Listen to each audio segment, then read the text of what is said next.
Multimedia and ICT in modern education. 1.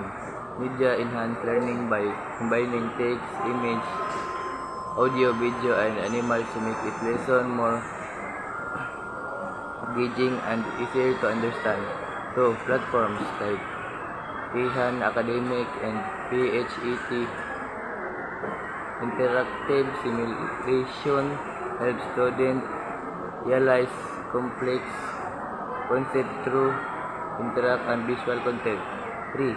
ICT information and communication technology include digital tools such as computer, the internet, and learning platforms like Google Classroom and Microsoft Teams that support communication and online learning. 4.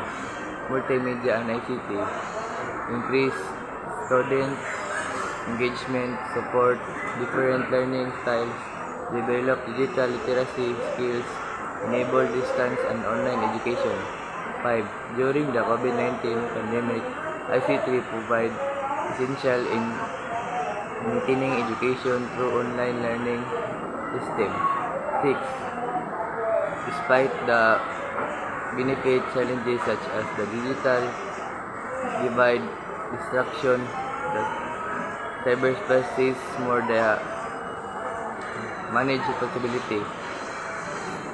Main idea: multimedia ICT are essential tools that make education more interactive, visible, and relevant in the digital age.